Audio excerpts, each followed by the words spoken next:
สนับสนุนโดยฮานแสนสุขการพิมพ์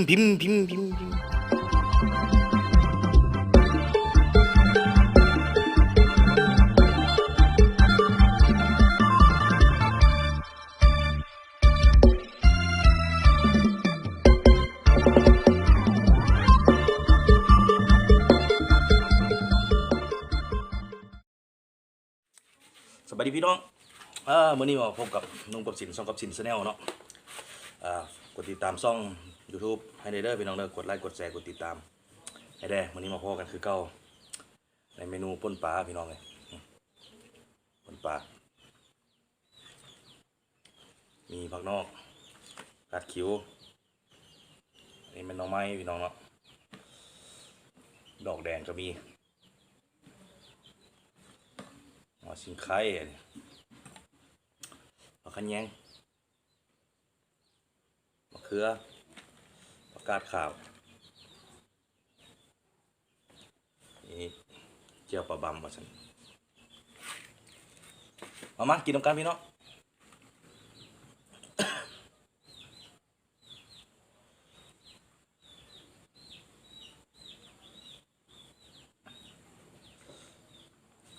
บุอยากเห็นอาหารไปไหนเนาะบูมีขาดตังกองเนาะพี่น้องเนาะมันก็คือขาดตังกองเลยเนาะ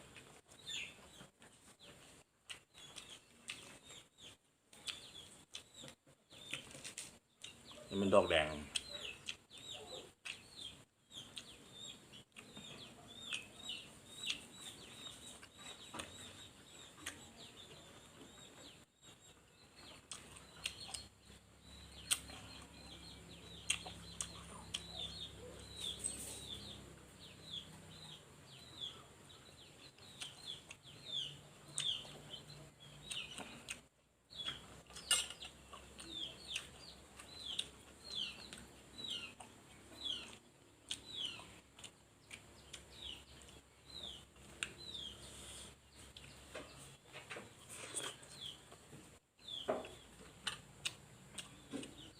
ป่นปลานี่ก็เป็นอาหารพื้นบ้านอย่างหนึ่งเนาะเป็นอาหารพื้นบ้านอาหารท้องถิ่นของแต่ละแข่งละเมืองมาน้อยนี่เพิ่นมาเฮ้ากันมาเนี่ยหรือได้เจ้าเนี่ย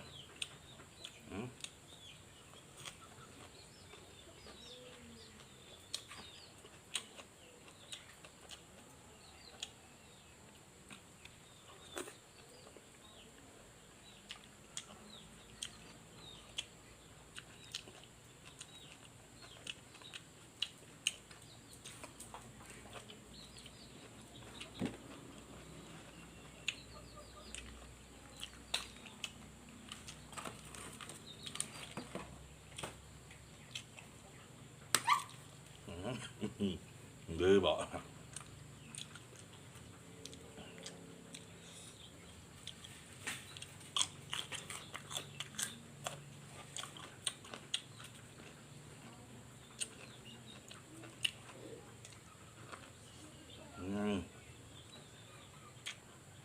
เจ๊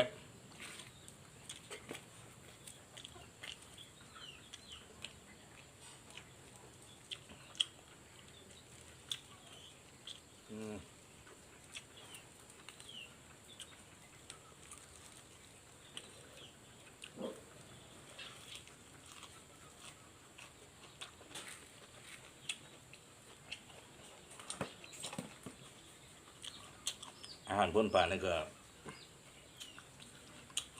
ใครๆก็เคยได้กินเนาะ จะเป็นอาหารท้องถิ่นอาหารพื้นบ้านมักป่นเอาได้บางคนก็มักป่นเป็นโต๊ะสาแบบนุ่มกับชิ้นแล้วมันใจกลางออกคักๆแล้วต่ำมุนๆคุ้นๆ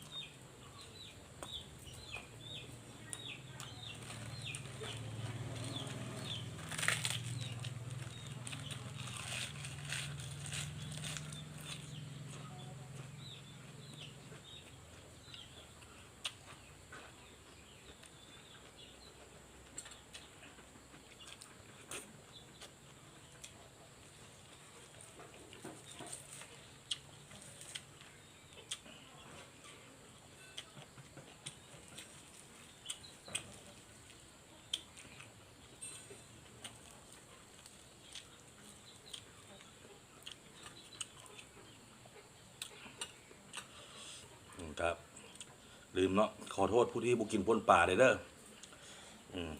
กันเป็นตาอะไรครับขอโทษนำเนาะผู้ที่บุมักกินปนป่า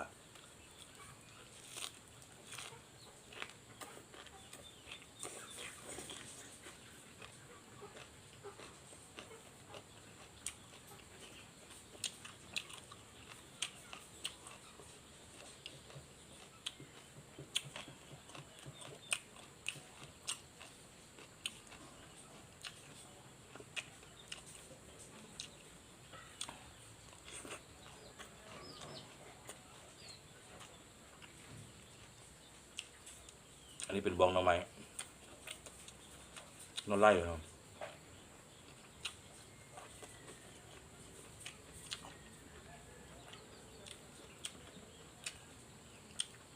ดอกแดง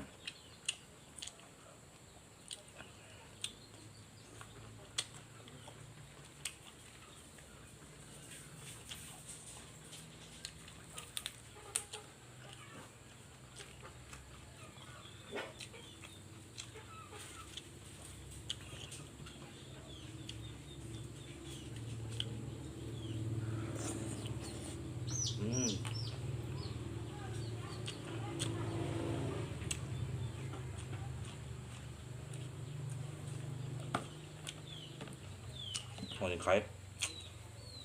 ในเรื่องกับปนป่า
เจ้าบอกก็จะบะบำเจ้าบอกสำเนือที่เนาะ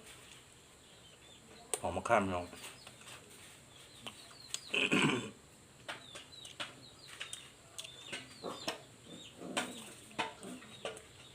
เจ้าบองสำเนือจะเป็นเอกลักษณ์แบบมีมะแคนหอมมะแคนเจ้าบองเมืองหลวงก็จะเป็นรสชาติตัวฮะแล้วเจ้าบอง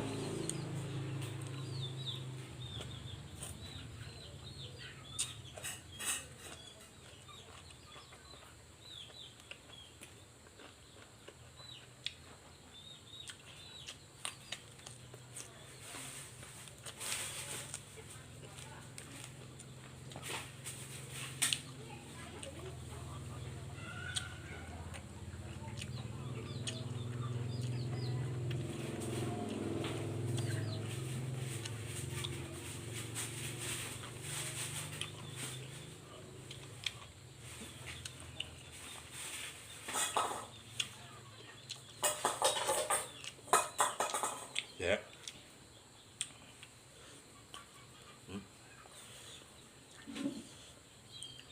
หมาน้อยก็คิดดื้อพี่น้องเลย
เอาอยู่เนี่ยดูได้เจ้า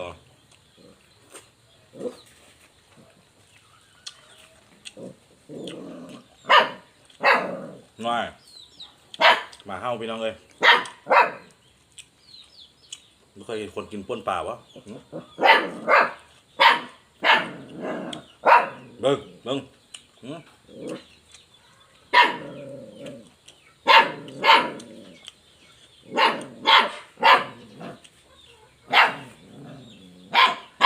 ดี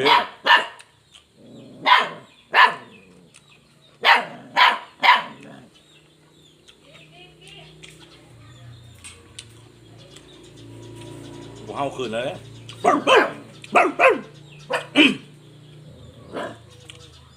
ดื้อจะมาหน่อย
ยุงก็หลายนะพี่น้องค่อยข้ามยำแรงเนาะ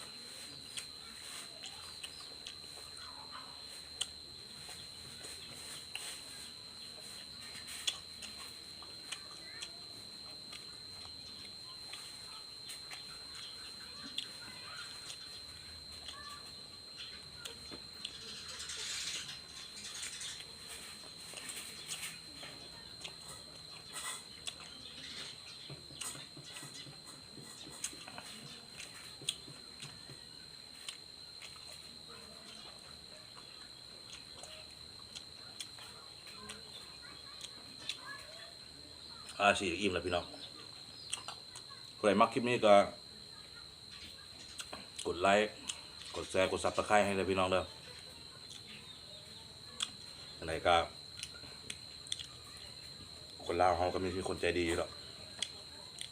ทำแต่กดติดตามด้วยนะพี่น้องเนาะวันนี้ก็จะได้พอจำนี้ก่อนพี่น้องอิ่มละกินป่นปลาเกือบหมดถ้วยป่นปลาดุกนาพี่น้องแต่พิเศษผู้ใดอยากได้เสื้อเนาะเสื้องามๆหรือว่าไปตัดเสื้อเฮ็ดถงเฮ็ดม่วงปักเซลโลโก้เนาะทางไปหาฮานบันไดทางฮานเฮียธนินเขาเนาะแสนสุขตัดยิบและการพิมพ์สำนักงานตั้งอยู่บ้านสร้างคู่พี่น้องเบอร์โทรติดต่อคณะรุ่มนีเดอร์พี่น้องเด้อไปหาเพิ่นได้ถ้าใครเห็นคลิปนี้ถ้าว่าไปตัดเสื้อไปตัดสั่งไปปักเซลโลโก้นะเพิ่นเนาะแล้วอันใดก็ย่านะจะไปอุดหนุนฮานเพิ่นนะแล้วว่าเห็นเบอร์โทรติดต่อนำคลิปสิแล้วมาเฮ็ดเสียเพิ่นจะลดให้เป็นราคาพิเศษ